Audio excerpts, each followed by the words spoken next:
Sure, that is on. Okay, welcome to today's webinar, part two of our series that we're going to be looking at assessments, attainment and addressing gaps. My name's Hayley. Welcome. Thank you for taking the time to join us this evening, or this afternoon, I should say.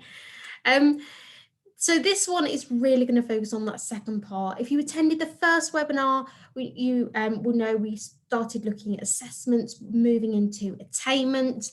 So this one is going to be looking at attainment and moving into addressing gaps and how you can use the Education City features to help you in sort of both of those areas, or all of those areas, I should say, including the assessment. If you didn't see the previous webinar, not to worry, because all of our webinars are recorded and you can watch them back in your own time, at your own pace, on go.educationcity.com. If I hover over there and you look on the webinars page, you'll be able to watch those back. But back to today's webinar, we are going to be looking at sort of those attainment and addressing gaps, the sort of progress of students, how you can track those, particularly at the moment. You might have some students in school, you might have all students out of school, you might have been open the whole time. So looking at those areas, success tracker, being able to track data for your students. The revision journals, if you're a user of Education City, you will already know about the revision journals, but I'll just touch upon those areas and how you can view those. And then sort of the groups and My Cities, again, just a bit of a refresher there about sort of the groups and the My Cities and how they can help in terms of addressing gaps. Now, as always, the account I'm going to be using is a made-up school, so please don't worry about any names that you're going to see, any data. It is all completely made up, so no GDPR issues there. It is also an English school as well, so I will point out any differences as we're working our way through if you're joining me today from outside of England. But yeah, please don't worry about that. It's not a problem. Also, I love to hear your questions. I really, really do. And you'll notice on your taskbar on your page here, you'll find that there is a Q&A button. If you select that and then type in your question, that will appear on my screen and I can answer that in real time for you. You can also select on there the option for asking a question anonymously as well. So you'll see there's a little box that you can tick that says anonymous, and you can do that, and that will ping up on my screen and we'll get all that sorted for you. There is obviously the chat feature, but just be aware that that won't kind of ping up on my screen. So it might take me a little while longer to get round to any questions put into the chat. I think that is just about everything.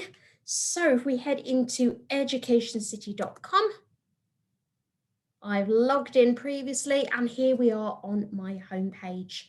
Now, if you're following along at home or you're watching this as a recording and you're thinking that looks nothing like my login, please don't worry. We do have our classic view that looks like this. I prefer the new view personally, and you can click on the ribbon just here, click here for the new view. I think it's got a better flow to it, it's got some additional features to it. So this is the one that I'm going to be using for this afternoon's webinar. And as I said, we're going to start over in the success tracker area. And I've got a question already. Perfect. Love it. Thank you for that question. Is it also for high school students? Education City is mapped to the primary curriculum. So National Curriculum 2014 or the Curriculum for Excellence in Scotland, for example. We do have a number of high schools or secondary schools up and down the country that use Education City to support learners who may require additional support, such as EAL or SEND students. Or those who maybe have missed out on a lot of learning and need sort of those gaps filling. So although it isn't mapped to secondary education levels, it is used in an awful lot of high school or secondary schools across the UK. Hope that answers your question for you there. Thank you for that, I appreciate it. Okay, so success tracker. You'll notice that there are two little icons just here with a little pink success tracker icon.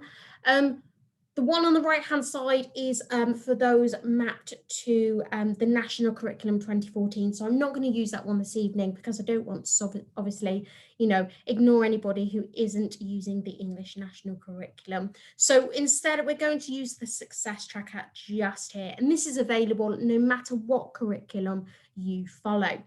Now, if I click on that, what this will do is it will ask me to look for data between two dates. Now, obviously, that could be for the past academic year, that could be for a key stage, for a term, for a half term, whatever you are looking for.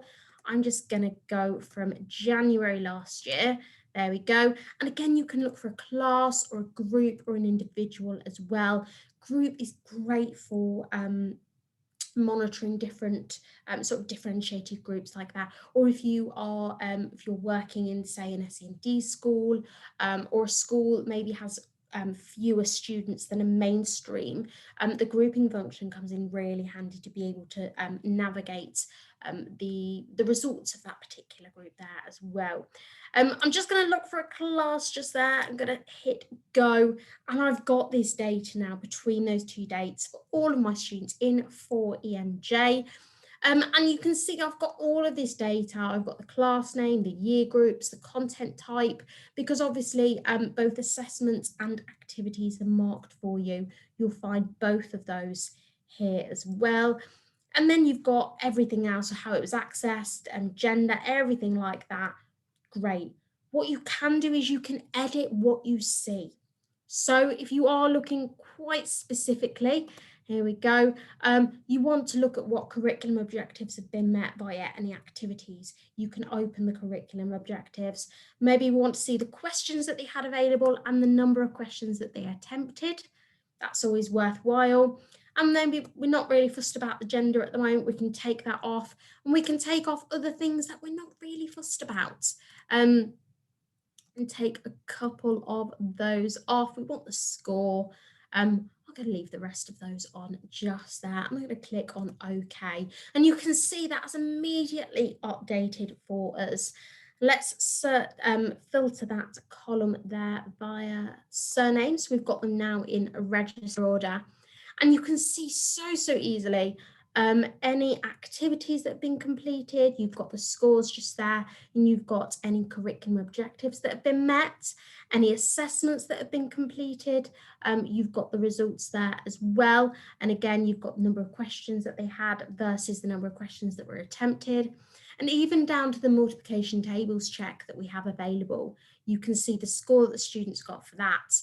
And again, that sort of objective that has been linked there. And obviously this will differ depending upon the curriculum that you follow, but it will tell you any and all objectives that have been met via the activity resources there. Now we've got this here, it's great, it's fine, but what we can do next is export that data to an Excel spreadsheet. Let's open that Excel spreadsheet up just to give you a bit of an insight as to what that looks like. Here we go. I hope you can all see that okay. I'm just going to extend some of these columns like so. Open those ones up, the different tool types just there. We've got the content title, we've got the score, we've got the objective, might need a little bit longer just there. There we go. But obviously you can edit and adapt this for your needs. If it's something you're looking for, like an end of term report, you've got the data there. You can print out an end of term report for your groups. You can print it off for each individual pupil if you wish to as well.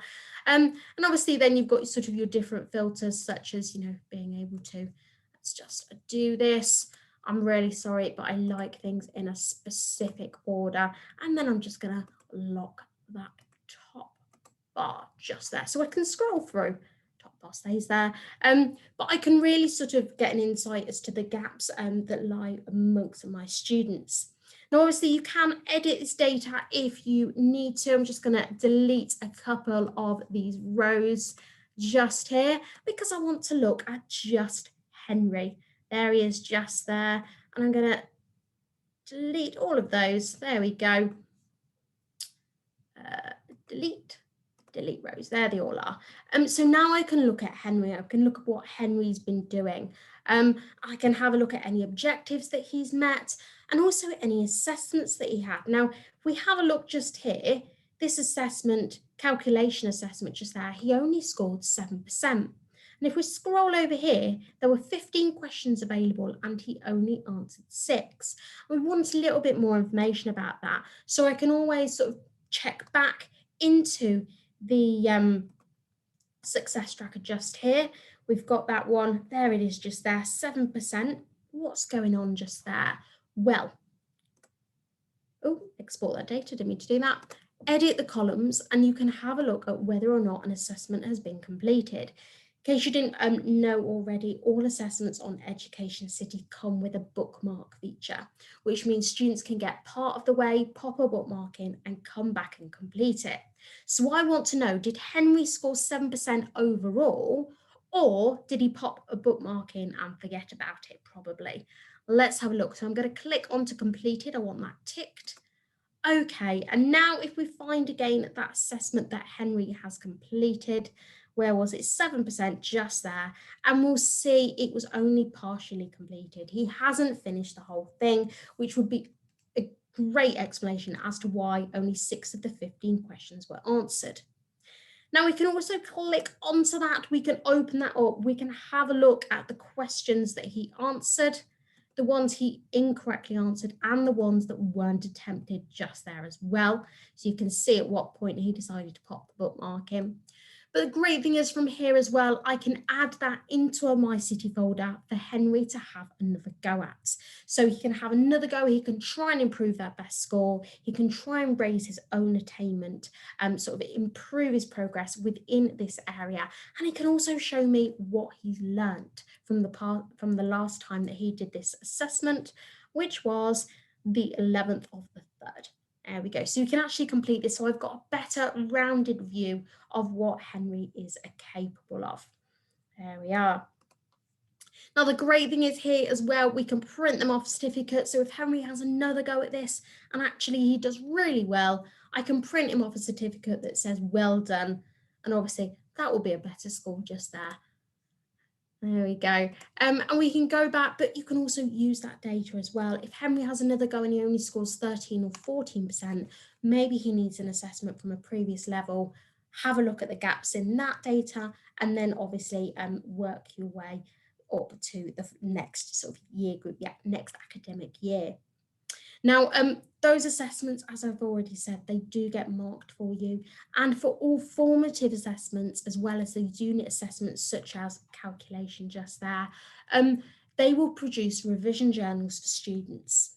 Now, if you don't know what a revision journal is, really, really easy. Let's have a look at one of, pop that there, let's have a look at one of Brandon's here. We can click into that score and click onto Show Revision Journal. Now, this is something created automatically via the system. The system will recognise any gaps in a child's learning and will prescribe content based upon those gaps. It will recognise foundation skills for those gaps as well. So if we have a look down here, we've got arrays and the commutative law. So it's really likely that Brandon, in this case, there he is, Brandon got a number of his multiplication and division questions incorrect, because you've got those there to sort of build up his knowledge in those areas. If we scroll down again, multiplication and division vocabulary, he's got that there, the commutative law just there as well as like features of 3D shapes there also. So these are the areas that Brandon has to work on. It will show you any learn screens that have been completed via this green tick, and any activities that Brandon has completed will have a green tick. If he scored above the 80% pass rate on EducationCity, it will highlight green. If he scored 79% or low, it will highlight amber. But it means that he can have another go. He can try and improve that score as best as he can. And you see, because this is created by the system as well, this is a non-editable version of the student's revision journal. So we can't edit it as teachers. It's all done automatically for the students to use. And it's kind of like free home learning, if you will. So it's automatically created. You've not got to worry about creating any home learning for students or extension work even, because they can go into their revision journals and they can revise independently and build on those gaps in learning independently. Let's head back over to the success tracker just here. I'm just going to have a quick check. We've got no more questions at the moment. No, we're okay. Excellent. So from this data, what can you do? Well, I would suggest looking at groups. And if you've done an assessment, for instance, and you found that, let's say, most of the people who have done the formative assessment here, they have struggled with 3D shapes. Okay, that's not a problem, because what we're going to do is we're going to head into the, open that up, manage users area just here. And we're going to head straight over to the groups tab on the right hand side there. And we're going to create an intervention group for that group of students who have struggled with their 3D shape knowledge. I'm going to pop in here 3D shape knowledge intervention. There we go. Those are the notes. Those are for me. Pupils won't see those notes, and parents won't see those notes. Those are for me only. I'm the one creating the group. This is my note for my group. So I'm going to pop the group name in there. Let's call this one 3D shape focus. There we go. Might pop my year group in there. There we are. And then I can search for the students by name, or I can search for them via their class name just there as well. We've got all the students here, so I can work my way through, select the students that I'm after. There we go, just selecting and run them through, move them over. There they are now. Students in this group, there they are, safe. And you can create intervention groups, and you can create sort of different groups across here. And then you can start assigning work via the My City area just there. Because remember, they don't just have to be used for lessons or for planning or, you know, for distributing work. They can be used for the focus and intervention group sort of work, or like if you're doing carousel learning, you can create these folders of work and have, you know, one for carousel learning group 1, carousel learning group 2, and have those things in that order. So it's done for you, it's pre-prepared for you. All the information is there, all of the resources are at your fingertips. So let's have a look for oh, mine's gone blank there. 3D shapes, that's the one. 3D shapes intervention. I've got my folder just here. I can start adding those tools in, search for 3D shapes. Again, I can filter down by the levels just here. I can look for different levels, those different tool types as well. I'm going to start with a learn screen. There it is just there. You know what I'm doing. You know exactly what I'm doing. We're looking at sort of the data. We're looking at objectives that are being met via these tools. And we can add those tools into a folder. Now, sometimes it won't look via a single word. We're going to have to change that, but that's fine. We can have a look at that information. If we can't find it here, we can always look via the search content, via the subjects area, via the curriculum map there as well.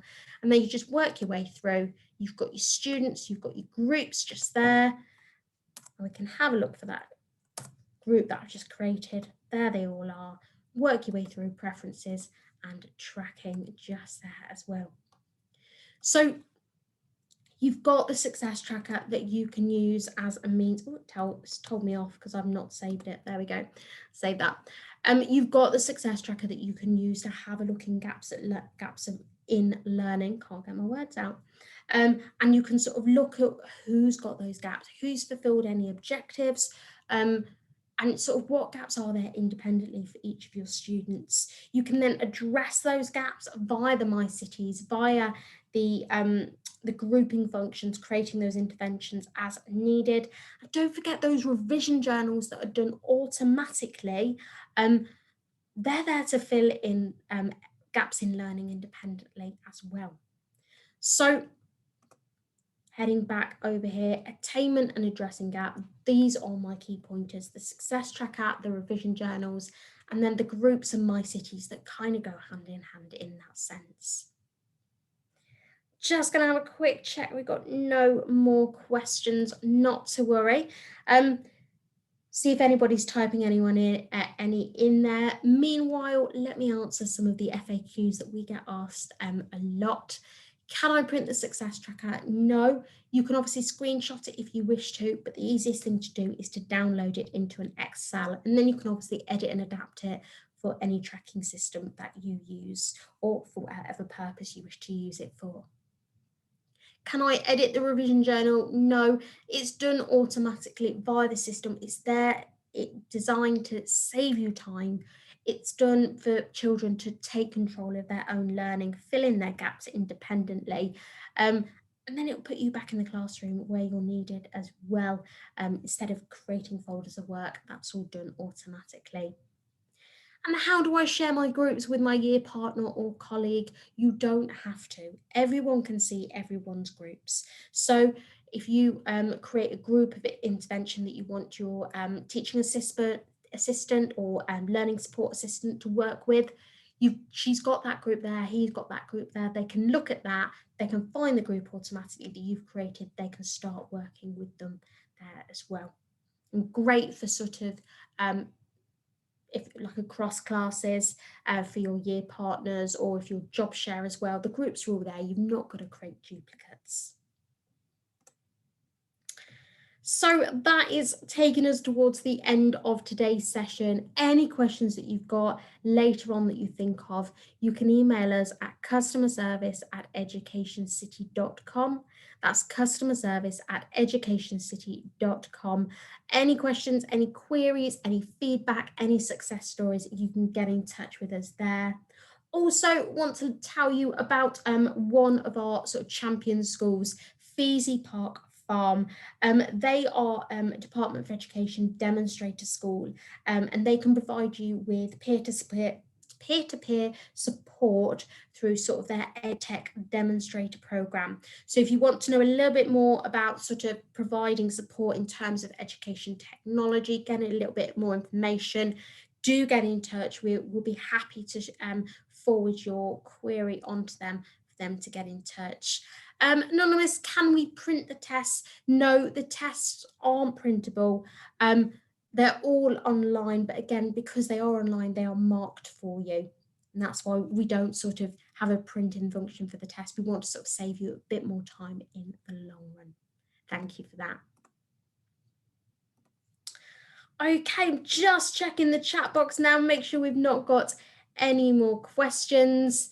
Amina, the recording won't be shared with you. However, what you'll be able to do is to head over to educationcity.com, just here, educationcity.com. Have a look for the webinars tab where you'll be able to watch all previous webinars as well as be able to register for new ones. So thank you for that. Checking, we've got no more questions. No more for today. Thank you ever so much for taking the time to join me today. I do look forward to seeing you all at future webinars. Until then, take care and stay safe. Bye-bye.